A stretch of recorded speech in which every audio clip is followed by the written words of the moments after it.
చిలకడ దుంపలతో చిలకడ దుంపలు బాగా ఉడకబెట్టేసాను.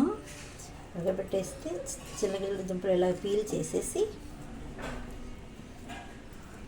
ఇలా మంచిగా పీల్ చేసేసి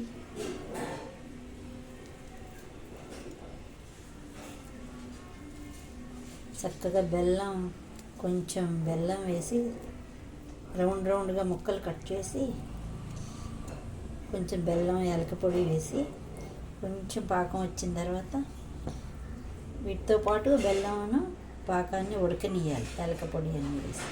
ఇప్పుడు చాలా బాగుంటుంది చిలకడ దుంపల స్వీట్.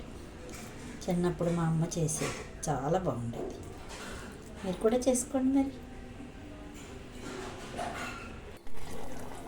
ఇలా స్టవ్ మీద పెట్టేసి బెల్లం కొంచెం వేసి యాలక పొడి వేసి ఈ ఉడికిపోయిన దుంపల్ని చక్రాల్లా కట్ చేసి ఇట్లా ఉడకబెట్టుకోవాలి. అప్పుడు చక్కగా అలా పాకం వస్తుంది అన్నమాట. కొంచెంసేపు ఉడికిపోయిన తర్వాత ఒక జిగురులాగా వస్తుంది కదా, పాకం వచ్చి అట్లా వస్తుంది. చాలా బాగుంటుంది స్వీట్. అప్పుడు ఆపేసుకోవాలి. ఇది స్వీట్ చిలకడ దుంప sweet. Please subscribe, like, share and subscribe my channel.